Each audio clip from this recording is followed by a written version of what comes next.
Adelante, hermanos y amigos, con nuestros programas diarios, los comentarios, los devocionales, las lecturas bíblicas, haciendo un recorrido maravilloso a través de las Escrituras y pidiendo al Espíritu Santo que nos hable, que podamos aplicar esta palabra a nuestras vidas.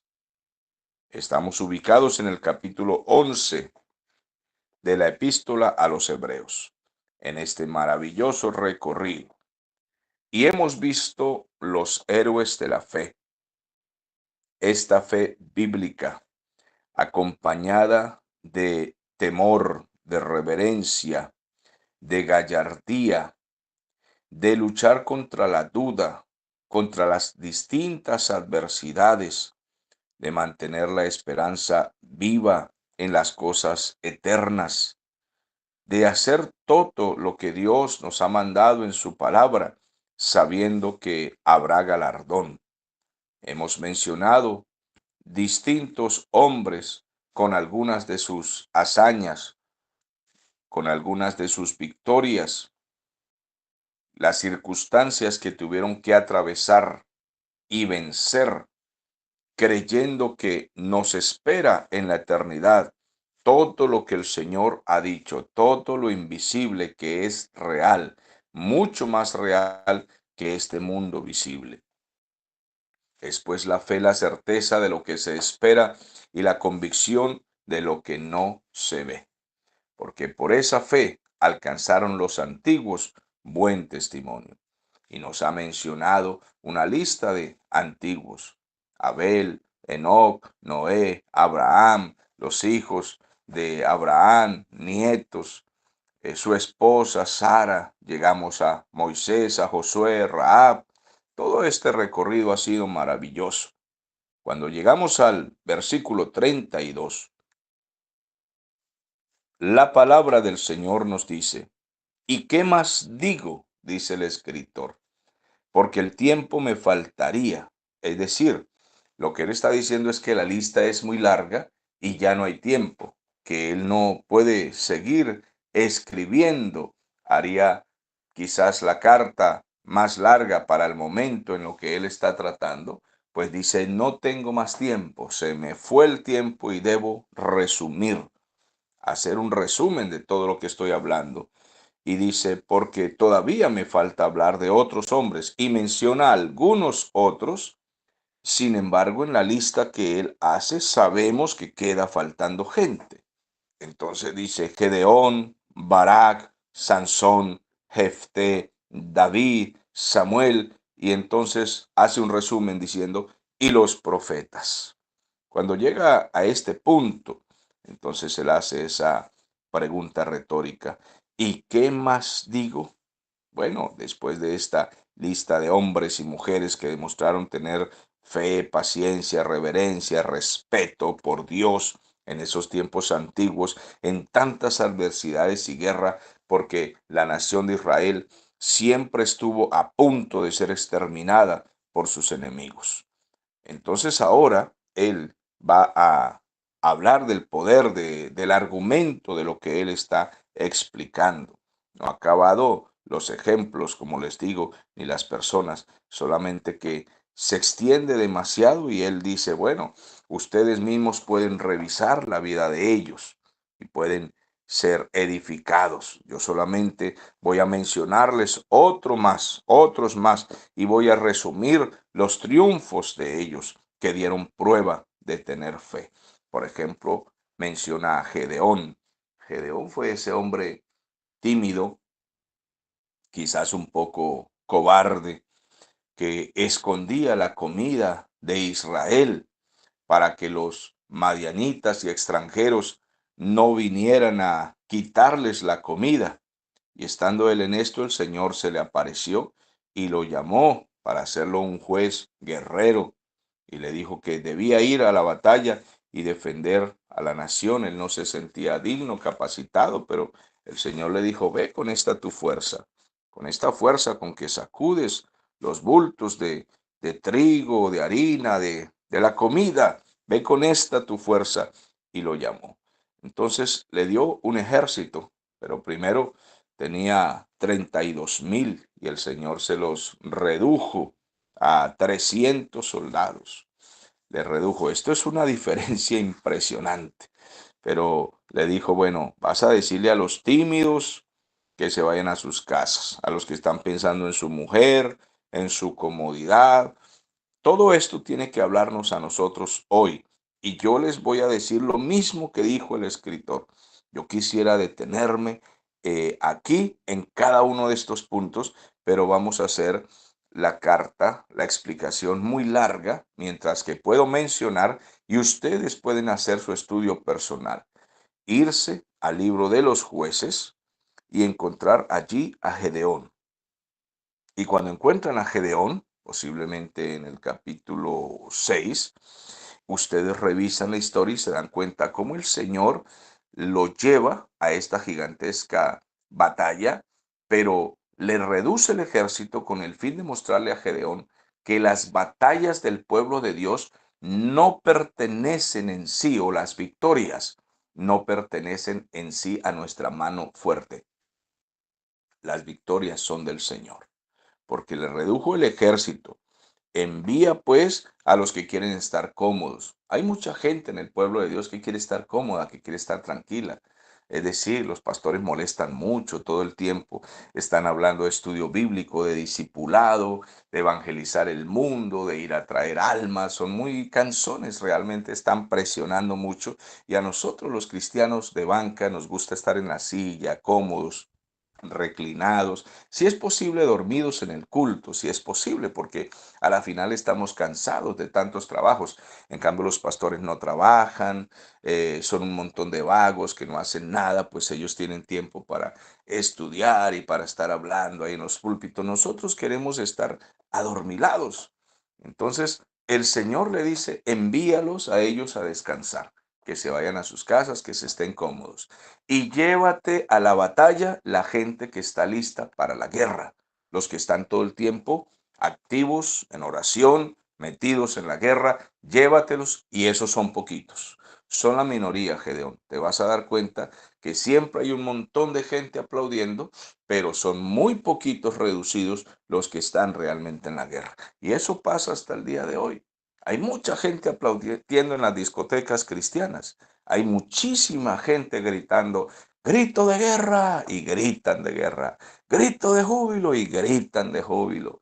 Y eso pareciera que realmente fueran genuinos, que fueran originales, pero a la hora de la verdad, a la hora de la entrega, a la hora de la oración, a la hora de meterse con Dios en la profundidad, en la relación, de ir a las batallas, de alcanzar a otros para Cristo, son pocos. Son pocos los interesados en nadar en las profundidades de las aguas de la palabra del Señor. Entonces vete con esos pocos y gana la batalla con ellos. Así de que los llevó y derrotó a los madianitas. Menciona después a Barak. Este Barak, también un juez que tuvo cierta cobardía y pidió ayuda a una mujer. Bueno, era un guerrero realmente, pero hubo un momento, una flaqueza. Sin embargo, la Biblia aquí nos muestra a Barak como un hombre de fe. Noten ustedes que el Señor pasa por encima de nuestras debilidades, de nuestras cobardías. Y si nosotros, amados hermanos, de todas maneras somos gente que estamos listos, Señor, aquí estoy. Úsame a mí, estoy dispuesto. A pesar de nuestras cobardías, debilidades y timidez, el Señor dice, estos son mis hijos, y no se avergüenza de llamarnos sus siervos, sus hijos, los pequeños corderos de su manada. Él no se avergüenza de nosotros. Así es que Barak fue llamado a conducir este ejército de Israel en la batalla contra los cananeos, pero él pues pidió a Débora que lo acompañara y ella le dijo que sí, que ella iba a ir, solamente que esta historia se iba a conocer a través de los años y entonces pues una mujer sería la que quedaría pues como la heroína en este caso. Pero de todas maneras ella fue. Después entonces nos menciona Sansón. Este es otro hombre que tuvo debilidades, era muy débil con las mujeres, pero la Biblia lo menciona como un hombre de fe, pasando Dios por encima de sus debilidades porque él se arrepintió, él pidió perdón y esta fe pues le capacitó para hacer grandes hazañas de todas maneras en el pueblo de Dios y derrotar. Noten ustedes que nuestro Señor tiene en cuenta nuestras hazañas a pesar de nuestras derrotas y nuestras caídas. El Señor tiene en cuenta nuestras hazañas que hemos hecho por fe y que hemos hecho con humildad y que hemos hecho según su palabra. Y entonces aquí no menciona en esta carta su caída, aquí no la menciona, aunque está en la historia de Sansón, pero aquí solo habla de su fe. Entonces, si vamos a hablar de su fe, tenemos que hablar de que él derrotó leones, derrotó muchos filisteos poderosos, incluso miles de filisteos. En una ocasión, 1000 filisteos fueron derrotados con el hueso, la quijada de un asno. Él batalló contra ellos. Peleó una vez con 30 de los soldados más poderosos de Gaza. Así es de que él mostró y luego los derrotó cuando derribó finalmente el templo ya arrepentido y cuando murió pues mató más de los que había matado durante toda su vida y es lo que menciona aquí la palabra del Señor. Después encontramos a Jefté, el hijo de una prostituta, que su familia, sus hermanos y sus vecinos lo expulsaron. Vete de aquí, porque tú eres un bastardo, aquí no te queremos. Y entonces lo enviaron, lo sacaron, pero con el tiempo el Señor lo llamó y lo honró porque Dios es soberano y su gracia favorece a quien Dios quiera favorecer. Y lo llamó como un guerrero para derrotar también a los amonitas. Entonces él vino y con esa fe poderosa que Dios le dio a él, se levantó por encima de todo su trasfondo histórico, de toda su tristeza. Él no empezó a recordar que soy hijo de una prostituta, mi mamá es esto, mis hermanos me echaron. No, si Dios me llamó, así mi comienzo haya sido bajo, pero Dios me llamó para cosas grandes. Eso también podemos tomarlo nosotros para nuestras vidas. Dejemos esos complejos absurdos de que yo fui un niño pobre, de que yo fui retraído, de que a mí me hicieron mal, que mi familia... Porque si hablamos de esas cosas, amados, yo tengo historia en la vida que contarles y a veces un poco triste de mi niñez, de cómo fuimos criados cuando mis padres tuvieron tantas calamidades y de niños sufrimos y muchas veces nos dejaron solos.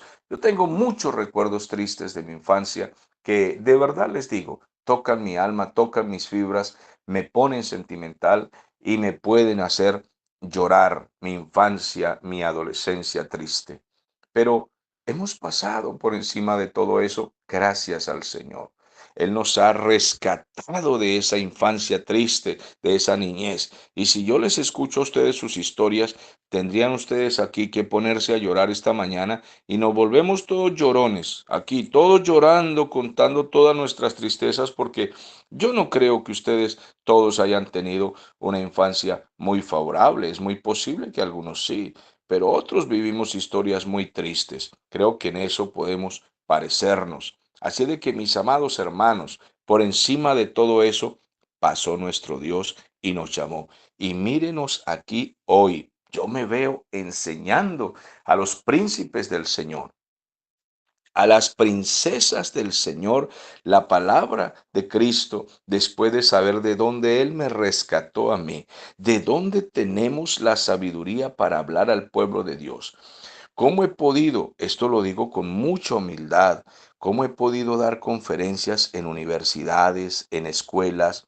Le he dado conferencias a la policía en Venezuela, a colegios, a profesionales. He dado conferencias a la PTJ o los cuerpos, pues según su nombre, a coroneles de la Guardia Nacional. Bueno, ¿para qué les sigo mencionando, mis amados hermanos, de dónde he podido hacer eso? Si yo les cuento mi infancia y mi juventud, si ellos supieran cuál fue mi crianza y de dónde fui rescatado, quizás esas personas no me invitarían a mí para enseñarles la palabra del Señor. Pero esa es la grandeza de nuestro Dios. Eso es lo que hace nuestro Señor tan maravilloso. Eso es lo que ha hecho Él con nosotros. Nos ha rescatado y nos ha puesto, nos ha vestido con ropas de príncipes. Usted gócese y alégrese en eso. Eso hizo el Señor con Jefté. Y Jefté pudo pasar por encima de su trasfondo histórico, de su nacimiento, de su familia, de sus humillaciones, para volverse un libertador. Después nos habla de David. Ahora, de David podemos decir que fue un grande, pues toda la vida fue un grande. Ese hombre venció al gigante Goliat temido, un hombre de 3 metros, un luchador terrible. Pero David tenía en la mente las promesas del Señor.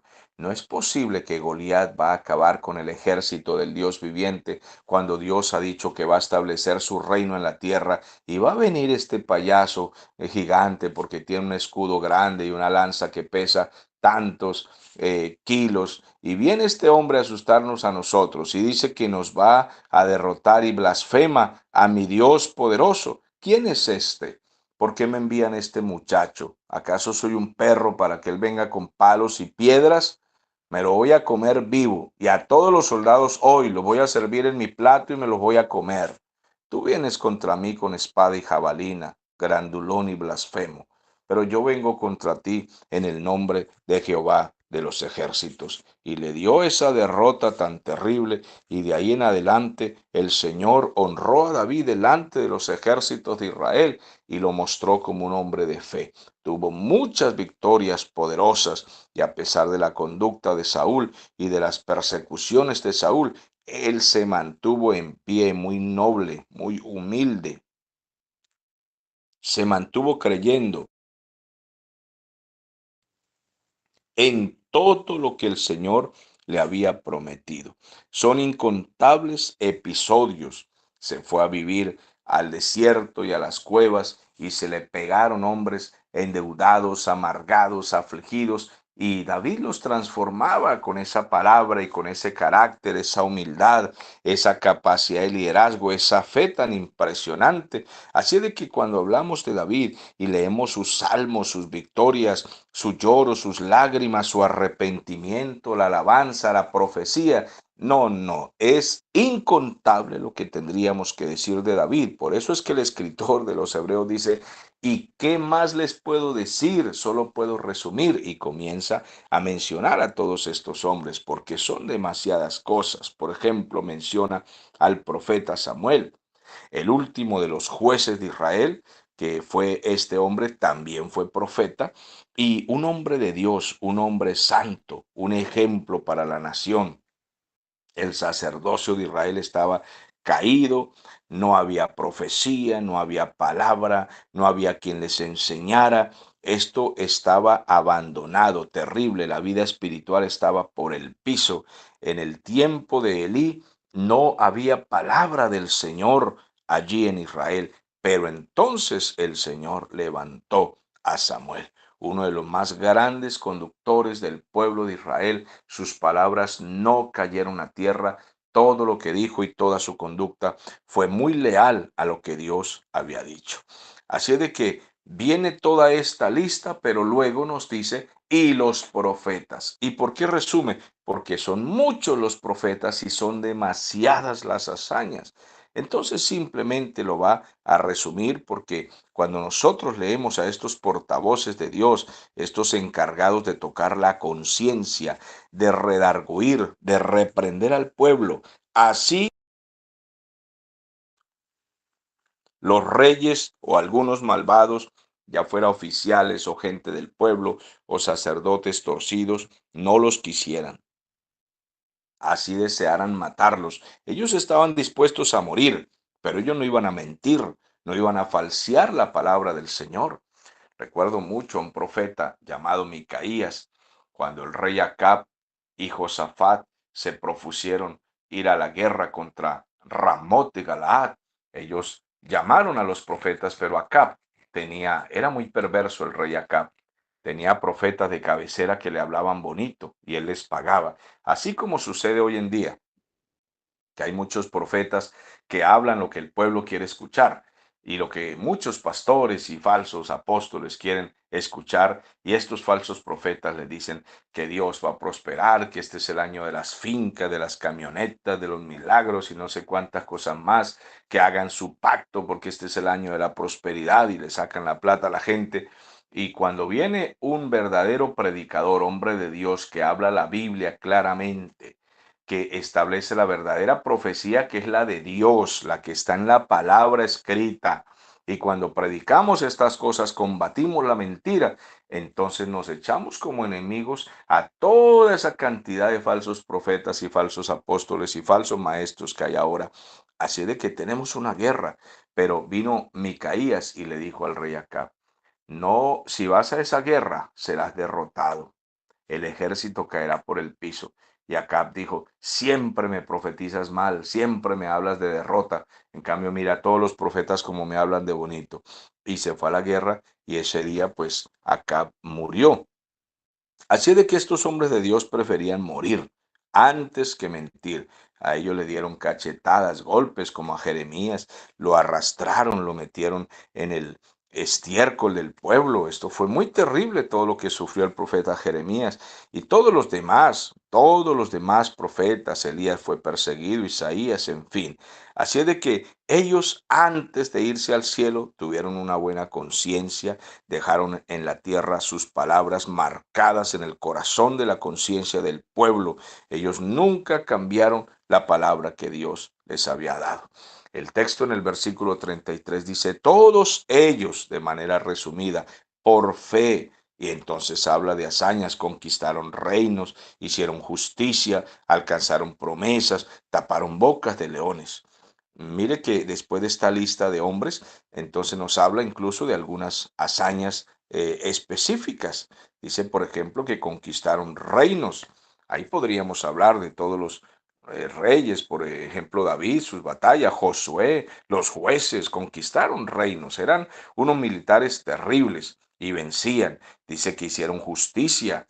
Bueno, justicia como la que hizo David, Salomón, el rey Asa o Josafat, Joás, los que fueron tenidos como justos, Ezequías, Josías, que a pesar de que fueron imperfectos y se equivocaron, pero ellos estuvieron caracterizados por la justicia, siempre buscando la justicia. Dice que alcanzaron también promesas. Bueno, Dios hizo pactos con Abraham, con Moisés, con David, con Salomón, y ellos alcanzaron promesas. No todas las promesas, por ejemplo, de lo eterno, murieron viéndolo de lejos, pero alcanzaron promesas en su tiempo, como Abraham y Sara tuvieron a su pequeño, como Moisés pudo sacar a Israel de Egipto, y en fin, se les cumplieron promesas a ellos. Así de que el Señor, todo lo que Él promete, Él lo va a cumplir. Esto nos habla de la veracidad, de la fuerza, de la verdad que tiene la palabra del Señor. Nos dice que taparon bocas de leones. Bueno, esto nos recuerda, cómo no, a Daniel. Nos recuerda poderosamente a Daniel allá en el capítulo 6 cuando fue encerrado con leones que parecía que se lo iban a tragar, pero el Señor no permitió que muriera de esa manera. Y hombres que lucharon con leones como David, como Sansón. También se nombra algunos guerreros de David que dice que eran más fuertes que los leones, que eran capaces de vencerlos. Bueno, siguiendo el ejemplo, por supuesto, de su maestro David. Dice que apagaron fuegos impetuosos, evitaron filo de espada, sacaron fuerza de debilidad, se hicieron fuertes en batallas, pusieron en fuga ejércitos extranjeros, otra lista de hechos, ¿no? Los que apagaron fuegos como los amigos de Daniel, que fueron a, que fueron a, al horno de fuego y allí fueron conservados, ¿sí? Los amigos de Daniel. Daniel fue echado en el foso de los leones, pero sus amigos fueron echados en un horno encendido y se dio la orden de que se calentara 7 veces más. Y luego el rey preguntó, ¿no echamos 3 hombres en el horno? Sí, le respondieron, su majestad. Dijo, pero yo veo 4 y el cuarto tiene semejanza a los dioses. Bueno, sencillamente no es que tenía semejanza, es que era Dios mismo, era el ángel de Jehová que se paseaba con ellos allí. Bueno, dice que evitaron espadas. Bueno, podríamos hablar de Elías, de Eliseo, que escaparon de la espada de Siria, de la espada de Jezabel. Podríamos hablar de David, que escapó de la espada de Saúl. Cuántas veces lo quisieron asesinar y él logró escapar. Todas estas hazañas las lograron por fe. Dice que sacaron fuerza de las flaquezas, de las debilidades. Así de que podríamos hablar ¿de quién? De soldados. Había uno llamado Ehud, le decían el zurdo, pero este peleó contra los moabitas y los derrotó. Había otro soldado llamado Jael. También podríamos hablar, por ejemplo, de los soldados de David, los 30 valientes de David. Cuando usted lee la historia de estos 30 valientes, encuentra que muchas veces, con poco, ellos vencieron a muchos. Así de que sacaron fuerza de las debilidades, ¿no? Vencieron a Císara, ellos atacaron las tiendas. Gedeón también es un gran ejemplo de esto, ¿no?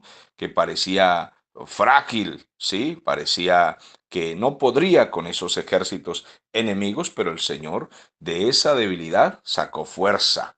Por ejemplo, Sansón con un pedazo de hueso vencer a 1000 filisteos que tenían cascos, que tenían escudos, que tenían espada. Mire, amados, si leemos esto sin fe, vamos a pensar como los ateos, que eso es imposible, porque hablando razonablemente como humanos, nosotros sabemos que es imposible con un pedazo de hueso, una quijada, como dice aquí, sí, podría ser, incluso hubiera sido no con una quijada, sino con la pata de un burro, por ejemplo, ¿no? Pero en este caso Dios escogió la quijada porque eso tiene también su tremendo significado. Es una fragilidad, o sea, se puede romper fácilmente, pero simplemente con esto derrotó los cascos y los escudos. ¿Cómo puede hacerse esto? Esto no podría hacerse, es imposible humanamente hablando, pero nuestro Dios lo hizo. Entonces ellos ilustran las verdades de Dios. Cuando Dios escoge a un hombre, no importa su debilidad, Él va a avergonzar a los fuertes, porque así también lo dice la carta a los Corintios, la primera carta a los Corintios, por ahí en el capítulo 1, dice que el Señor escoge lo vil, lo menospreciado, lo débil, lo que no es para avergonzar lo que es, lo débil para avergonzar lo fuerte, en fin. Así de que se hicieron fuertes en batalla. Esa fe fue que los capacitó de fuerza más allá de lo que pueda ser natural. En una oportunidad, uno de los soldados de David venció a decenas o docenas de soldados enemigos. ¿Y quién puede hacer eso sino el Señor? Porque es imposible que un hombre ni que fuera un experto en artes marciales. Hemos visto hoy en día que los hombres expertos en artes marciales pueden pelear con 2, 4, 6 hombres a la vez, pero no logran más de eso porque es una fuerza humana simplemente que está limitada. Pero en este caso era una fuerza espiritual, celestial, que venía, así como a Sansón, hacia otros soldados que hicieron esas mismas hazañas y pusieron en fuga ejércitos extranjeros. Entonces hemos visto cómo los soldados del Señor, con pocas cosas, confundieron a los enemigos, como cuando entraron a Jericó y pegaron un grito y se cayeron los muros. Eso humanamente no es explicable. ¿Cómo puede suceder eso? Los científicos hasta el día de hoy hacen programas en la televisión, Discovery Channel, National Geographic. Ahí están constantemente investigando cómo fue que el grito logró tumbar los muros y comienzan a decir, bueno, científicamente estamos tratando de comprobar que el grito causa esto, causa, eso me da risa, esos programas, es algo absurdo. Eso científicamente no tiene ninguna explicación. Cómo un grito va a tumbar un muro de 10 metros de alto o más y 9 metros de ancho o 6 metros de ancho. ¿Cómo va a derribar un muro de esos y hecho de esa manera tan precisa para que ningún ejército pudiera tumbarlo? En ese tiempo no habían los cañonazos que hay hoy, los proyectiles que hay hoy. Esos proyectiles sí podrían derribar esos muros, pero en ese tiempo no había eso. Ellos no usaron proyectiles, usaron gritos, gritos de guerra, gritos de victoria, fue lo que usaron. Dice la Biblia en esta lista que hubo mujeres que recibieron a sus muertos, los recibieron vivos, o sea, vueltos a la vida. otros fueron atormentados y no aceptaron el rescate a fin de obtener mejor resurrección. Bueno, aquí puede estar hablando de la viuda de Sarepta, por ejemplo, ¿no? Que el Señor le hizo el milagro. La mujer en Sunem también. Esto fue con los profetas, casos concretos, pues de ello. Podríamos hablar de algo concreto allí. Sin embargo, a través de la historia pudieron ocurrir otros milagros, pero nosotros vamos concretamente a qué dice la Biblia. Pues la Biblia nos muestra esas resurrecciones. Así de que mi Señor a través de los hombres de Dios ha hecho estas cosas. Pero la fe, cuando nosotros hablamos de fe, podemos hablar de muchas victorias, pero también tenemos que tener en cuenta que la fe no siempre nos da las victorias que nuestros ojos quieren ver.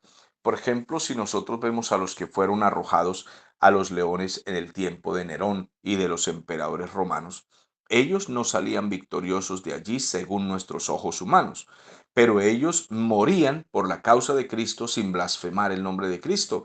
Ellos no renunciaban a la fe. Así de que esta es la otra cara de la fe. Y también se nos menciona aquí. Entonces, no solamente hicieron grandes hazañas, sino que también tuvieron intensos padecimientos, pero ellos soportaron. Y Dios valora las dos cosas, tanto que tengamos una victoria, ¿sí? Como por ejemplo, con toda humildad debemos testificar que en ocasiones a mí han salido a asaltarme los ladrones con armas y yo les he hablado a los hombres, y esto ha sido en repetidas ocasiones, y les he hablado a ellos de parte del Señor, ¿sí? Les he dicho, bajen esas armas, retrocedan, usted está hablando con un varón de Dios, y Dios me ha repetido esa hazaña distintas ocasiones y yo he quedado sorprendido de lo que Dios hace. Luego me asombro. ¿Cómo pude hacer esto? No lo sé. Yo simplemente le hablé a esos tipos y ellos bajaron las armas y me dejaron tranquilos y esa escena se ha repetido en distintas ocasiones en mi vida. Pero en alguna ocasión, una vez iba viajando hacia Caracas y me quedé dormido en el bus. Iban unos ladronzuelos ahí en el autobús. Yo me di cuenta de ellos, tenían cara de pícaros. Y cuando me quedé dormido, ellos abrieron mi chaqueta y sacaron mi teléfono. Luego en la mañana yo les reclamé, pero ellos decían que no tenían el teléfono, que no fueron ellos y robado me quedé. Yo me enojé mucho y casi que iba a tirar el testimonio allí, pero mi Señor habló a mi corazón, a mi mente, que me calmara, que no iba a dañar mi testimonio por un teléfono y bueno, pude tranquilizarme y dejar el asunto así porque sabían que era cristiano, total que me quedé robado. Entonces me quedé dormido y me robaron. Total que puede pasarnos una cosa victoriosa como una cosa de estas. Pero el Señor valora las dos cosas, que guardemos nuestro testimonio y que creamos que el Señor tiene cosas más grandes que las que nos han acontecido. Estoy hablando de cosas sencillas, pero en el caso aquí de lo que menciona la palabra, ellos sufrieron cosas verdaderas, verdaderas, murieron tragados por leones, murieron asesinados por soldados, murieron aserrados, decapitados debido a su fe en el Señor, pues fueron sujetados a muchas torturas crueles y malvadas. Pero ellos no renunciaron al Señor. Ellos no quisieron incluso la liberación, sino si tengo que morir por la causa de Cristo, pues muero. El Señor me va a resucitar algún día en la gloria eterna. Así de que en esta vida no me interesa lo que me hagan los que son traidores, los que son malvados, los que odian a mi Dios. Así de que la historia refleja, incluso cuando leemos los Macabeos, usted puede ver que allí pasaron muchas cosas impresionantes y fueron asesinados. Antíoco Epifanes, por ejemplo, fue un profanador, un malvado que aparece en la historia, un perverso que le hizo mucho daño al pueblo de Israel. Fue un perverso, pero Dios siempre tuvo en todas las épocas de la historia algún remanente de fieles. Así de que ellos preferían rehusar, ellos no quisieron la liberación, ellos prefirieron una mejor vida en la vida eterna, una resurrección mejor. Y eso es lo que todos nosotros debemos pensar y debemos querer. No importa lo que nos pase en esta vida, lo que el Señor nos ofrece es una verdadera liberación y Él nos da fuerzas para nosotros querer la liberación verdadera que es la eterna. Aquí no podemos renunciar a nuestra fe. Aquí ningún gobierno impío, estos de la ideología de género, de transformar a los niños en niñas, supuestamente, cosa que es imposible, pero los disfrazan de niñas, les amputan los miembros, les dan pastillas y dicen que tenemos que aceptar esto, si no la ley nos va a echar a la cárcel. Yo soy un guerrero contra estas cosas, hermanos míos, y no me interesa la opinión de ninguno que se haga llamar evangélico y que sea cobarde en estas cosas y que piense venderse a todas estas nuevas ideologías perversas, filosofías modernas y políticas modernas de gobiernos homosexuales, corruptos, dañinos, que están abrazando y dañando a la familia y la sociedad de hoy. Nosotros nos mantenemos en nuestra fe, en lo que creemos. Creemos en el matrimonio santo, en la familia instituida por Dios, varón y hembra los creó Dios, en la crianza de hijos educados, si es posible, con disciplina, con fuerza, no con maltrato, pero sí con disciplina, con fuerza, que los niños crezcan educados, obedientes a sus padres, que honren a sus padres. Ningún niño, aunque crezca, sea adolescente y se haga hombre, va a gobernar a sus padres. No es la ordenanza del Señor y eso lo enseño constantemente en todas las iglesias donde voy. Nadie va a hacernos retroceder de nuestra fe, de la moral, de la espiritualidad, de todo lo que Dios nos ha dado. Tenemos vocación y llamado para hacer lo que Dios nos ha entregado, aunque esto nos cueste cárcel y nos cueste la muerte. A mí me borraron de mi canal de YouTube en una oportunidad, me cerraron el Face, las redes, cerraron todo esto, más de 500 predicaciones y todo por decir estas cosas. Estas palabras me han costado a mí, se puede decir, la cabeza en este punto de eliminarme mi trabajo, y muchas predicaciones como esta que estamos dando hoy fueron eliminadas por completo. En una oportunidad di unas conferencias y las grabé y las envié en videos sobre el nuevo orden mundial y la Agenda 2030 y me eliminaron mi programa. Lo examinaron y como tenía muchas visitas, me eliminaron todo, absolutamente todo, y me tocó abrir un nuevo correo, una nueva página, todo y comenzar otra vez desde cero porque me eliminaron todo mi trabajo. Y usted ve allí, ayer vi a un anciano que sale con un niño adolescente, póngale que el niño tenga 15 años, y este perverso sale allí dándole besos como si fuera el marido de ese niño homosexual. Y eso no lo eliminan de las redes, llámese TikTok, Instagram, lo que sea, ¿no? No sé, esas redes que salen ahí. Y yo digo, ¿cómo esto puede salir? Y allí hay gente quejándose, ¿por qué no eliminan esto? Esto es una desgracia, este hombre morboseando a ese niño. Yo también me pregunto por qué esto no lo eliminan y mis predicaciones las han eliminado. Me han cerrado mis canales por decir estas cosas, porque este es el mundo en que estamos viviendo. Ahora dice el versículo 36. Otros experimentaron oprobios, azotes y además de esto prisiones, cárceles. Bueno, así seguimos resumiendo que la fidelidad de Dios a sus hombres de Dios también premia y recompensa la fidelidad de sus hombres como Jeremías, que soportó todos estos castigos. No solo Jeremías, pero por mencionar alguno, por ejemplo, José fue encarcelado, fue vendido, pero él prefería sufrir antes que pecar, porque fue a la cárcel porque esa mujer lo sedujo y él no quiso nada con ella. Me voy a la cárcel y me muero, pero yo estoy esperando las promesas que Dios nos ha hecho. Entonces fueron apedreados, aserrados, puestos a prueba, muertos a filo de espada, anduvieron de acá para allá, cubiertos de pieles de oveja, de cabras, pobres, angustiados, maltratados. Amados hermanos, cuántos males le hicieron a nuestro Señor Jesús. Le hicieron a Josué, a Esteban, a los apóstoles. Bueno, cuántos males a los hombres de Dios de toda la historia, ¿sí? La manera en que sufrieron los hombres de Dios. Zacarías, por ejemplo, se nos menciona en Mateo, creo que es el capítulo 23, la forma en que ellos murieron. Fueron aserrados. Bueno, aserrados. Usted solo imagínese este método, esta manera tan terrible de ejecutar a las personas. La historia registra que así murió, según la tradición, murió Isaías de esta manera. Era algo muy terrible, mis amados hermanos. Fueron puestos a prueba al máximo.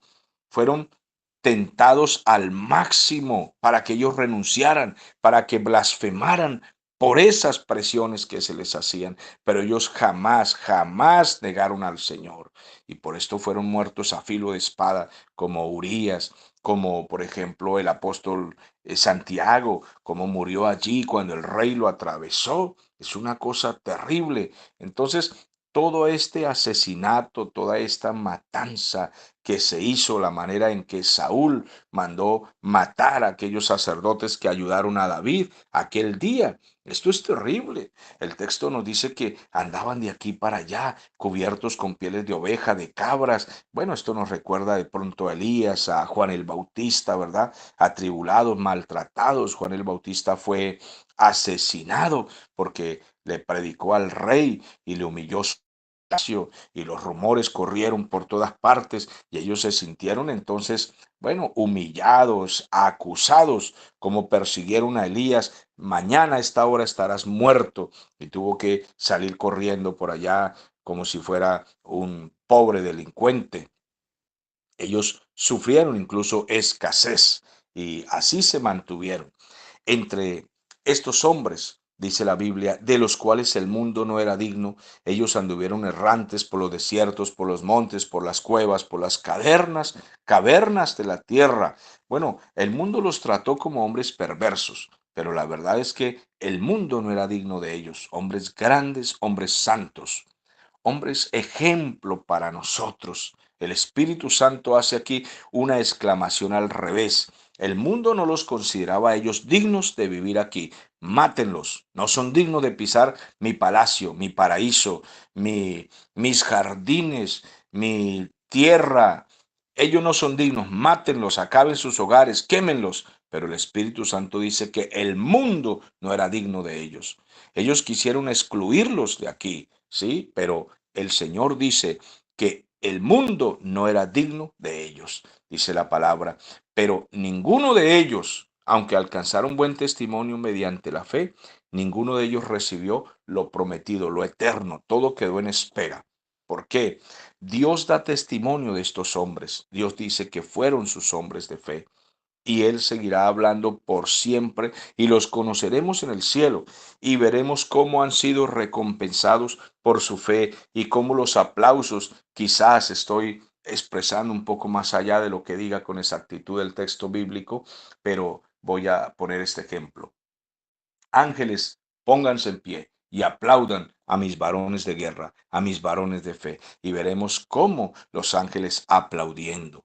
Pero Dios tenía, dice el versículo 40, Dios tenía algo reservado, algo mejor para nosotros, para que no fuesen ellos perfeccionados aparte de nosotros. Así de que Dios ha reservado tanto para ellos como para nosotros algo mejor, para que todos juntos entremos a la gloria con una conciencia perfecta en cuanto al pecado, santificados, lavados por el Señor, por la sangre de Cristo, porque tanto los del Antiguo Testamento, cuando Cristo vino y murió, los que murieron en fe fueron limpiados por la sangre de Cristo Jesús en la cruz del Calvario. Y así nosotros, los del Nuevo Testamento, hemos sido lavados por el Señor también. Y todos los espíritus de los santos, tanto del Antiguo Testamento como del Nuevo Testamento, seremos recompensados. Esto lo hará el Señor según el orden de la resurrección en su debido tiempo, como enseña la escatología, la profecía,